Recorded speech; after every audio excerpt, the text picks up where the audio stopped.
Segundo livro dos Reis, capítulo de número 4, versículo 1. Enquanto você procura, eu quero justificar a ausência do nosso pastor presidente, que está agora no Paraná, sudoeste do Paraná, fazendo exatamente a viagem aí, acompanhando exatamente a nossa convenção também. E para nós é uma alegria ter o nosso pastor exatamente envolvido em algumas atividades da convenção, representando tanto a nossa cidade quanto a nossa região, e que Deus abençoe e guarde. Está o nosso pastor, pelo que eu percebi, pastor Jonas está com ele também, e estão visitando vários outros pastores, participando de algumas celebrações também, já que o pessoal aproveita a vinda da comitiva da nossa convenção, para realizar vários eventos, e o nosso pastor está acompanhando eles. Não sei se retorna hoje ainda, provavelmente só no decorrer aí da semana, amanhã, enfim, e que ele faça uma boa viagem, que o Senhor conecte ele a outras realidades. Eu vi já ele tendo contato com alguns pastores que são auxiliados por esta igreja, e aí exatamente a obra do Senhor vai acontecendo, e vai nascendo projetos, conexões, e o Senhor vai nos posicionando como igreja e como cidade também, dentro da nossa liderança estadual, amém? Vamos então ao texto. Diz assim o texto: ora, uma dentre as mulheres dos filhos dos profetas clamou a Eliseu dizendo: meu marido, teu servo, morreu, e tu sabes que o teu servo temia ao Senhor. Agora acaba de chegar o credor para levar os meus 2 filhos para serem escravos. E perguntou-lhe Eliseu: que te hei de fazer, mulher? Dize-me o que tens em casa. E ela lhe disse: a tua serva não tem nada em casa, senão uma botija de azeite. Disse-lhe o profeta: vai, pede emprestada vasilhas a todos os teus vizinhos, vasilhas vazias, não poucas. Depois entra, fecha a porta, tu e teus filhos. Deita ou derrama o azeite em todas as vasilhas emprestadas, e põe à parte aquelas que estiverem cheias. Então ela se afastou do profeta. Depois, fechada a porta sobre si e seus filhos, estes lhe traziam as vasilhas, e disse a seu filho: chega-me, dar-me mais uma vasilha. Mas ele respondeu: não há mais vasilha nenhuma. Então o azeite parou. Veio ela, pois, e fez saber ao homem de Deus o que havia acontecido. E disse-lhe o profeta: vai, vende o azeite, paga a tua dívida, e tu e os teus filhos vivei do resto. Amém? Glória a Deus por essa palavra. Então tome o seu assento, dê um pouco da sua atenção para mim, e vamos juntos refletir na palavra do Senhor nesta noite. Eu quero me basear exatamente nessa história, que revela a história de uma viúva e os seus filhos, e um milagre extraordinário do Senhor na vida desta família. E eu quero juntamente com você nessa noite refletir sobre algumas atitudes que salvam uma família em um tempo de crise. Para a gente entender melhor esse contexto, a gente precisa entender os personagens, ou o cenário que nós estamos realmente inseridos. Primeiro, nessa história nós temos uma viúva que aparece. Ela surge na narrativa bíblica, indo de encontro a um dos profetas significativos do Antigo Testamento, o profeta Eliseu. E ela vai registrar exatamente um cenário, uma situação de crise que ela está vivendo. Pois bem, essa viúva, ela, pelo que nós entendemos no texto, é esposa de um homem que era discípulo dos profetas. Os profetas naquela época, eles tinham escolas de profetas, eles tinham seguidores, pessoas que serviam, que estavam junto, cooperavam exatamente no exercício do profetismo e desenvolviam essa função também. Este homem, o marido desta mulher, ele servia aos profetas. A gente não sabe ou não pode afirmar se era especificamente Eliseu ou outro profeta, mas a verdade é que ele era um homem fiel, temente ao Senhor e que servia os profetas. Alguns historiadores vão até dizer que este homem talvez contraiu essa dívida alimentando profetas num tempo de perseguição em Israel. É um conteúdo e comentário histórico, a gente não pode afirmar, mas talvez seja. E a verdade é que esse homem morreu. E quando ele morreu, passado o período de sepultamento, enfim, chega para essa mulher a notícia: o marido deixou uma grande dívida. E quando se estabelece aquele cenário, aquela mulher está vivendo com o luto, aquela mulher está vivendo com aquela realidade, de repente chega à sua casa os credores, e os credores eles não têm dó, eles avaliam o cenário exatamente pensando somente na perspectiva deles, e quando eles batem a porta daquela mulher, eles vão abordar ela dizendo: ou paga a dívida, ou a gente leva os 2 filhos que te restaram para trabalhar até a dívida ser paga. É essa a situação da mulher. No cenário nós temos também o profeta Eliseu, que é sucessor de Elias, aquele que pediu porção dobrada, recebeu a capa de Elias e realizou milagres extraordinários. Foi um profeta autêntico, verdadeiro, e que exatamente serviu em Israel, sendo um homem de Deus, e que neste cenário ele vai ser usado de uma forma muito estratégica. E nós temos o azeite. O azeite aqui é usado pelo Senhor para realmente ser uma resposta para aquela mulher. E o que era o azeite? O azeite era exatamente algo usado tanto pelos judeus, pelos gregos no tempo antigo, e ele servia tanto para alimentação, como também para ungir o corpo, pós o banho, ou como um ritual de limpeza. Enfim, o óleo, ele exatamente era muito importante naquele cenário. O azeite, ele era exatamente algo muito significativo na cultura, e aquela mulher, ela teve a graça de guardar um pouco de azeite na sua casa, que foi o suficiente para o Senhor fazer um milagre extraordinário. E o que acontece então? Vamos em frente. A crise chegou, e quando a crise chegou, nesse cenário que eu descrevi para você, os filhos daquela mulher estão sendo ameaçados. E deixa eu falar para você uma coisa: todo cenário de crise vai convidar eu e você a tomarmos uma decisão. E aí, mesmo que a gente olhe e diga assim: eu não vou fazer nada, você está decidindo. Mesmo que você olhe para a crise e diga: eu vou cruzar os meus braços e deixar o tempo levar, para ver aonde a gente vai dar. O que você está fazendo? Você está decidindo. É uma decisão. Então, todo tempo de crise convida a gente a agir. Não tem como a gente ficar indiferente. Se a gente cruzar os braços, entregar para a crise as rédeas da vida, a gente tomou uma decisão, e essa decisão nem sempre vai nos levar ao propósito, ao querer e à vontade de Deus. Então a gente precisa, no meio da crise, decidir. A gente precisa, no meio da crise, se posicionar. Por quê? Porque senão nós seremos vencidos por ela. E aí existem algumas atitudes que nos arrancam, ou que nos mantêm de pé, mesmo que a crise venha, mesmo que a crise bata na porta, mesmo que a crise adentre ao lar, mesmo que o cenário bagunce, mesmo que as emoções se abalem, mas se nós tivermos posição, Deus vai pelejar conosco, e vai nos levar a viver o seu querer, e a viver a sua vontade.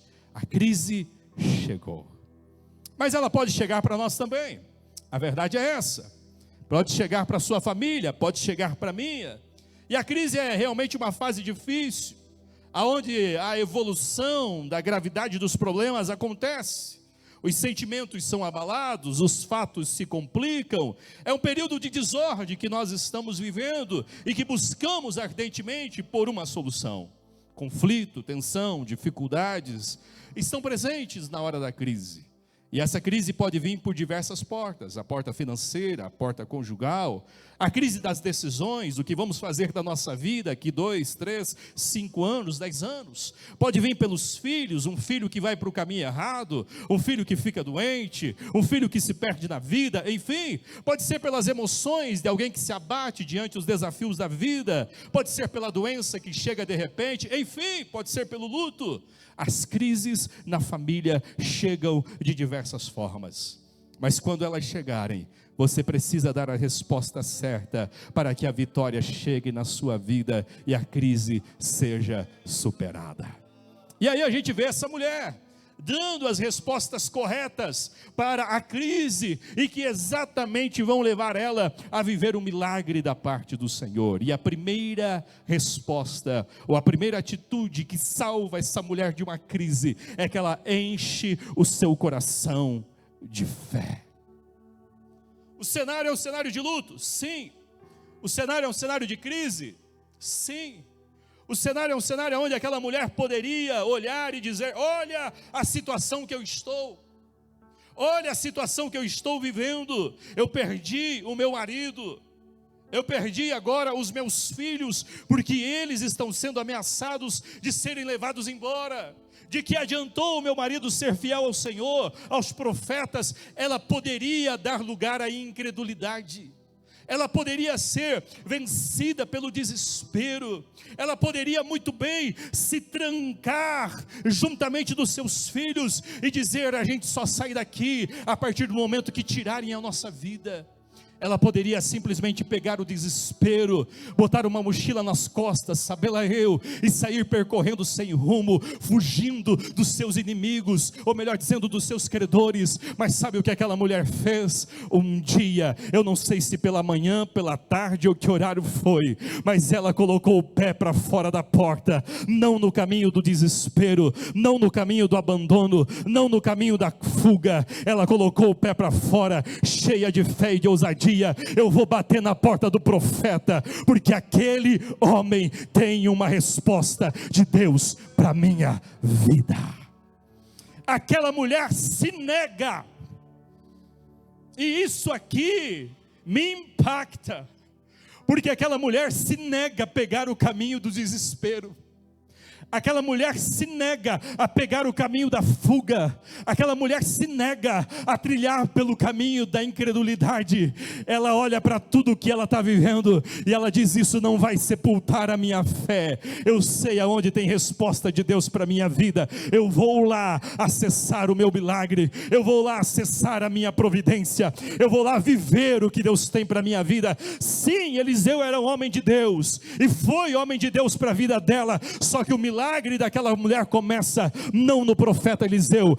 O milagre daquela mulher começa no seu coração se enchendo de fé. Eu vim pregar para mim e para você nessa noite, e eu vim te dizer: em vez de você ser guiado pelo desespero, em vez de você ser guiado apenas pela sua força, em vez de você fugir da situação, encha o seu coração de fé. Continue crendo no Senhor Jesus, continue crendo na mudança, continue crendo na porta aberta. Vai ter uma resposta de Deus para a sua vida. O caminho da fé é um chamado para cada um de nós. E aí, a minha pergunta é: está lidando dentro de casa com desespero ou com fé? Está lidando dentro de casa com incredulidade ou com fé? Como que você está tratando aquele esposo? Como você está tratando aquele filho? Como que você está tratando aquelas finanças? Como que você está olhando aquele diagnóstico do médico? Como que você está olhando aquele problemão que você deixou lá? E quando você chegar, vai estar ele lá, de pé, armado contra você. Está lidando com desespero, está lidando com incredulidade? Nessa noite o Senhor te pega pela mão desse lugar, em nome do Senhor Jesus, e Ele te diz: a partir de hoje, caminha com fé, vai dormir cheia de fé, vai dormir cheio de fé, vai acordar cheio de fé, vai olhar para aquele cenário e vai dizer: hoje você está assim, mas vai chegar a hora que Deus vai mudar, que Deus vai transferir, que Deus vai abrir a porta, que Deus vai mudar o destino, que Deus vai mudar o diagnóstico. Eu não sei como, mas Deus vai fazer algo extraordinário extraordinário, e você vai testemunhar aqui nesse lugar, porque você está sendo conduzido por fé. Para de ser instrumento do desespero. Para de ser instrumento da incredulidade. Ah, porque não muda mais. Ah, porque é sem fim agora. Ah, porque chegamos no limite. Gente, a gente precisa abandonar essas palavras. A gente precisa parar e dizer assim: ninguém mais dá jeito, pode entregar, leva. Não, a gente precisa fazer igual essa mulher. Meus filhos ninguém leva, porque quando tem uma mulher dentro de casa cheia de fé, ela protege e ela sabe aonde tem livramento de Deus e aonde tem resposta de Deus. Você está aqui nessa noite, é porque você crê no que o Senhor pode fazer. Podem ter te levado tudo, podem ter tirado tudo da sua casa, não tiraram a sua fé. Você conseguiu no dia 9 de abril de 2026, independente do diagnóstico que você está vivendo, do cenário que você está enfrentando, você conseguiu sair de casa e vir diante da presença do Senhor. Esse é um movimento de fé. Segunda atitude que salva uma família no tempo de crise é exatamente reconhecer a sua limitação. Parece tão simples, mas é extremamente poderoso. Quando aquela mulher chega diante do profeta, ela confessa para ele dizendo: a coisa não está boa lá em casa, não está legal, a gente não sabe mais o que fazer, a gente vai perder tudo, mais do que já perdemos. Temos uma dívida. E aí a mulher revela o diagnóstico verdadeiro da família: não temos como pagar. Gente, isso aqui é poderoso, porque é reconhecer a realidade como verdadeira, como real. Aquela mulher, ela não vive no mundo de fantasias. Aquela mulher não vive no mundo imaginário. Aquela mulher não chega com conversa cheia de desvios para o profeta. Ela chega e ela traz um diagnóstico verdadeiro e real, um raio-x da situação, dizendo: eu olhei lá em casa, eu fiz a conta, eu vi que a dívida, ela é impagável, não tem como a gente resolver isso. Ou seja, ela reconhece que o que ela tem é insuficiente, é incomparável mediante o tamanho da dívida. Ou seja, ela não tem o que fazer para resolver o problema que ela está vivendo. Ela precisa de um auxílio. E aqui eu quero falar algo muito sério com a gente. Quantos de nós, ou quantas famílias que realmente não vencem ou são vencidas pela crise por não reconhecerem a sua limitação? Quantas famílias são vencidas pela crise exatamente porque a gente quer viver uma vida mostrando quem não somos? Quantos de nós não queremos olhar para dentro do lar? Aí a gente se envolve no trabalho, do trabalho a gente acha um outro trabalho, daquele trabalho a gente acha uma outra coisa, e quando a gente entra em casa, está na hora de tomar o banho, está na hora de dormir, porque no outro dia, 5 horas da manhã, antes que todo mundo acorda, pezinho fora de casa. E aí não tem sentar na mesa, aí não tem olhar no olho do filho, aí não tem olhar e fazer uma planilha. Exatamente, sabe por quê? Porque a gente tem medo do diagnóstico. A gente não ouve a esposa porque tem medo dela olhar na nossa cara e dizer assim: ó, está vacilando, você precisa mudar, você precisa se converter, você precisa orar.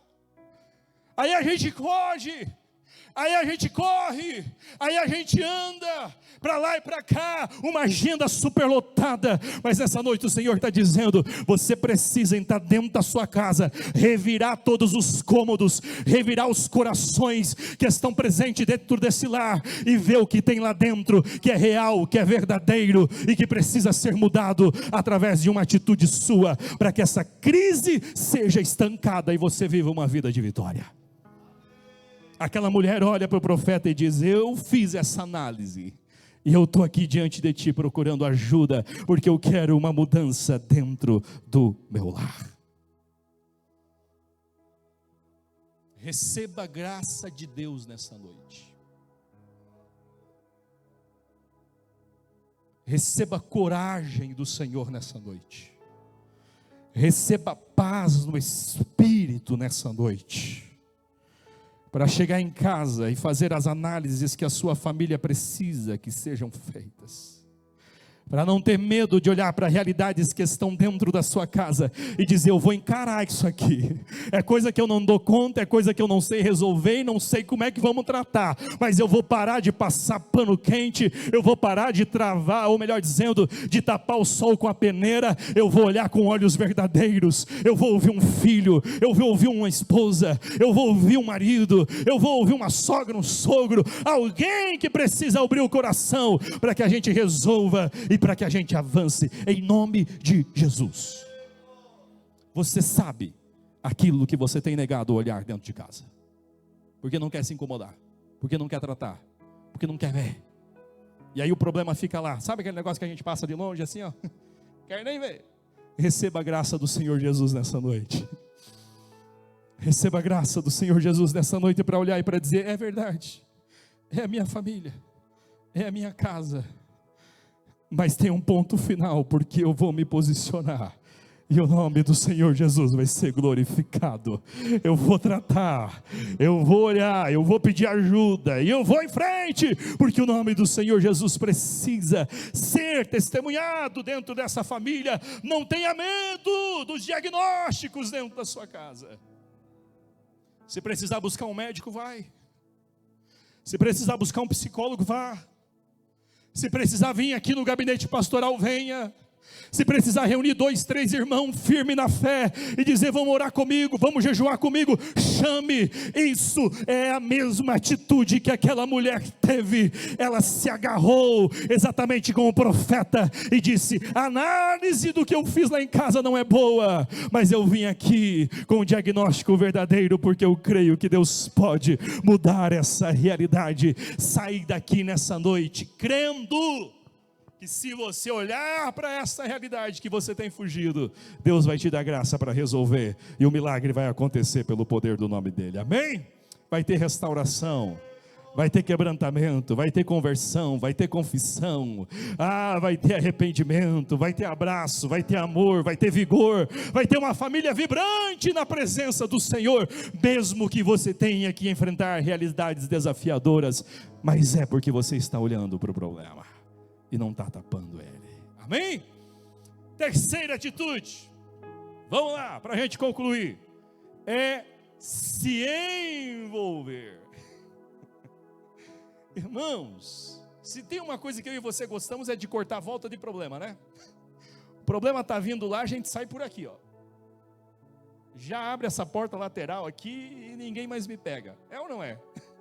É uma verdade, ninguém quer se incomodar. Agora olha o que o profeta fala: tu, mulher, e quem mais? Hein? E os teus filhos. Mas eu pergunto para você: foi os meninos que fizeram a dívida? Não. Foi os meninos que compraram? Não. Então o que o profeta está fazendo? Ele está envolvendo a família. Porque quando se trata de família, quando a gente tenta fugir e dar meia volta aqui e acolá, sabe o que acontece? Os nossos acabam sendo levados como escravos. Então, quando a gente trata de família, o profeta é muito sábio e direcionado por Deus. Ele diz: junta os meninos, eles precisam viver isso. Se envolve, tu e teus filhos, bota esses meninos para trabalhar. Chega em casa e dá uma ordem para cada um deles, a partir de agora, em toda a vizinhança, batendo na porta: tem vasilha? Me empresta. Tem vasilha? Empresta. E sabe quem foi? Os meninos. Mas eles não tinham nada a ver com a dívida? A princípio não, a dívida era do pai. Só que o inimigo, sabe o que ele faz? Ele quer levar os nossos para serem escravos, quando a gente não se envolve no processo. Por isso que quando se trata de família, não tem corta-volta e não tem fugir. Não é problema deles, é problema nosso. Quando se trata de família, a gente está falando da gente, da nossa casa, de gente do mesmo sangue, e a gente precisa se envolver. O profeta diz: fecha a porta depois que pegou todas as vasilhas. E aí você pega o azeite e você começa a derramar. Do pouco que você tem, Deus vai fazer um milagre e uma provisão dentro desta casa. E lá vem a casa cheia de vasilha, imagina, cheia de vaso para todo e qualquer lado. E lá vem a mulher e os meninos. Prepare-se para o que Deus vai fazer na sua família. Eu não sei a idade desses meninos, mas provavelmente era adolescência, pastor Valdemar. E agora você imagina os meninos olhando e dizendo assim: a mãe endoidou de vez. Primeiro mandou a gente buscar vasilha em todo quanto é lugar. E agora você imagina 2 meninos dentro do quarto junto com a mãe. E de repente a mãe começa a derramar o azeite.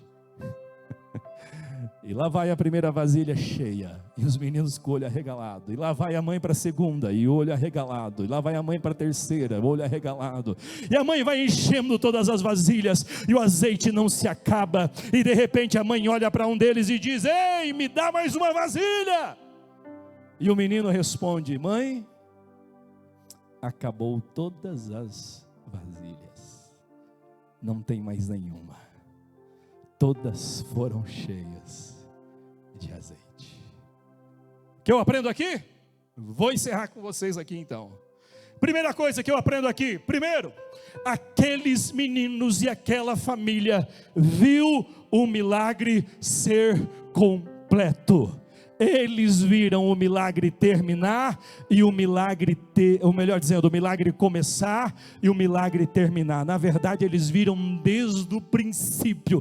Eles pediram a primeira vasilha, eles pediram a última. Eles estavam presentes quando a primeira se encheu, e na verdade foi um deles que disse: mãe, não tem mais nenhuma. Eu vim pregar nessa noite para mim e para você. O milagre que começou na sua casa, você vai ver ele terminar também, porque você resolveu estar junto num problema que nem era seu.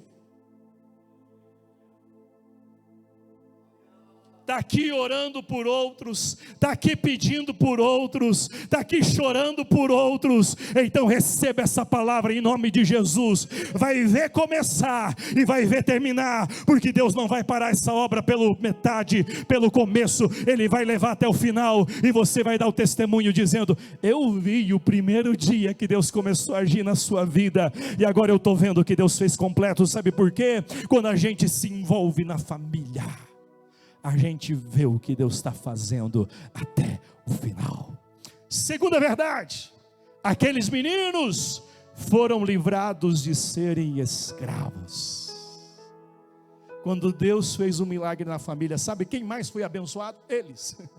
A mãe foi, porque imagina perder os filhos, mas ela não perderia a vida. Agora você imagina 2 adolescentes gastando a vida sendo escravos para pagar uma dívida na mão de gente cruel, trabalhando para os outros, sem talvez ganhar nenhum recurso, apenas para pagar a dívida, sabe lá eu que jeito que seriam tratados. Mas aqueles meninos, quando eles se envolveram, eles foram livrados da escravidão, as correntes foram quebradas, e eles foram livres, exatamente porque eles se envolveram. Receba essa palavra nesta noite, porque você se envolveu com a sua família nesta causa, porque você olhou para esta crise e disse: eu vou entrar nela para realmente livrar a minha família. Eu vou entrar nela porque a família pertence a mim, ela é uma causa minha, eu vou batalhar pela minha família. Deus está quebrando correntes que talvez prenderiam você, ou que talvez prenderiam um dos seus. Elas estão caindo em nome do Senhor Jesus, porque quando a gente se envolve na família, Deus quebra prisões. E para a gente terminar, eles viveram da provisão do Senhor. Encheram todas as vasilhas. A mulher talvez contou, ou nem contou, não sei. Foi lá para o profeta. Chegou lá para o profeta e disse: ei, Eliseu, aquilo que você falou se cumpriu. Lá em casa aconteceu um negócio extraordinário, Eliseu. O azeite multiplicou. O pouco que a gente tinha encheu todas as vasilhas que a gente conseguiu. O profeta nem vai na casa da mulher. O profeta só libera uma palavra para ela dizendo: vai, vende o azeite, paga as tuas dívidas e empresta um pouco do que faltar. Não. Faz um financiamento aqui no... Não. O profeta libera uma palavra dizendo assim: vai e vende o azeite, paga as tuas dívidas, vive tu e os teus filhos do resto, porque o que vai sobrar vai ser suficiente para sustentar esses meninos até a idade adulta deles, e eles puderem ter o próprio sustento. Receba essa palavra de Deus nesta noite. Tem provisão de Deus para a sua vida, tem provisão de Deus para a sua família, tem um cuidado de Deus para a sua família, que aquilo que é o resto do que o profeta está dizendo, aquilo que é o resto do Senhor, é o suficiente para a gente viver o cuidado dele e sustentar esses dois filhos até eles chegarem à fase adulta. Eu vim pregar nessa noite: tem providência para minha casa, tem providência para a sua família. Deus está trabalhando, está movendo as águas. A gente está envolvido no processo, a gente não negou, a gente não fugiu, a gente não foi pelo desespero, a gente foi para a presença, e Deus está gerando um milagre extraordinário, que vai dar para a gente viver e testemunhar o que Ele está fazendo, tanto no hoje, como no futuro também, porque o Senhor trabalha desta forma, quando Ele quer. E para a gente concluir, a sua família é o seu maior patrimônio. Coloque a sua fé em ação, não deixe o desespero guiar os seus passos. Segundo, reconheça a sua limitação, busque ajuda sem medo. Isso é sabedoria. E o Senhor Jesus te abre os olhos aqui nessa noite, ou nesses próximos dias, para você saber as portas que você precisa bater, e quem vai te ajudar a resolver esse problema. E por último, se envolva, chore junto, clame junto, ore junto, porque você vai ver Deus transformar essa realidade e gerar um milagre. Eu vim pregar, e para terminar, dizendo para você: talvez dentro da casa hoje é choro, talvez dentro da casa hoje o desespero pega vocês quando vocês se reúnem, talvez a tristeza, mas eu quero profetizar para mim e para a sua vida nessa noite: vai chegar o dia que a gente vai ver o azeite jorrando, que a gente vai ver uma fonte do céu dentro da nossa casa, e ela vai nos levar a viver a provisão do Senhor, porque Deus é poderoso para fazer isso. Você crê? Então fica de pé, que eu quero orar por você nessa noite. Tem alguém que quer receber uma oração aqui na frente, debaixo dessa palavra? Se tem, vem que eu quero orar por você, sem demora. Vem colocar sua família aqui na frente, vem. Diz: eu não vou só na quinta-feira para ouvir a palavra, eu vou para concordar, eu vou para levar para casa, eu vou para interiorizar aquilo que eu ouvi. Então vem, que nós queremos orar pela sua família. Tem provisão de Deus para sua casa. Eu acredito que vai chegar o dia em que você vai fechar a porta para ver o milagre do Senhor Jesus, ou talvez vai abrir para testemunhar o que Deus fez. Eu não sei de que forma o Senhor vai trabalhar, mas Ele é poderoso para fazer isso lá no núcleo da sua família. Talvez a crise chegou, talvez a crise veio, mas fica tranquilo, você está na presença do Senhor. Então se encha de fé nessa noite.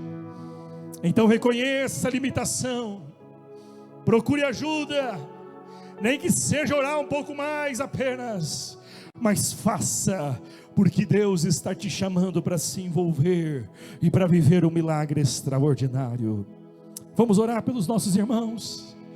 Você que está aí, coloque a mão no coração. Talvez hoje você não entende, ou isso não se aplica ao cenário imediato, mas o Senhor te prepara para tempos futuros nesta noite. Obreiros, me ajude. O Sebastião vem também, ajuda a gente a orar aqui.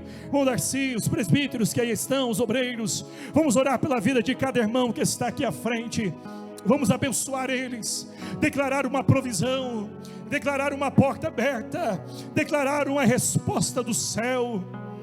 E que nessa noite esta palavra não fique aqui apenas, mas que esta palavra seja levada para casa, e que aquilo que você está vivendo aqui, agora, nesta oração, você viva fora desse templo também. Pai, em nome de Jesus, nós oramos nesta noite, depois de ministrarmos essa palavra, Pai, que eu creio que é uma resposta para algumas vidas que estão aqui nessa noite. A crise veio, se achegou, se estabeleceu, e ela está criando cenários complexos, desafiadores, noites mal dormidas, mas nós oramos nesta noite, assim como o Senhor estendeu a mão para a vida daquela viúva, estende a mão sobre a vida desta casa.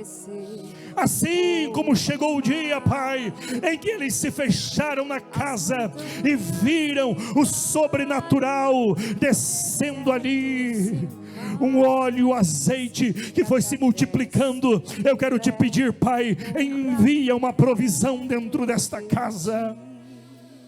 Que seja um tempo de celebração, que seja um tempo de alegria, que seja um tempo de regozijo, que seja um tempo de quebrar as cadeias, que seja um tempo de ver o milagre começar e terminar. Pai, nós profetizamos sobre as nossas famílias: viveremos o teu milagre, viveremos a tua provisão, e assim nós declaramos em nome de Jesus.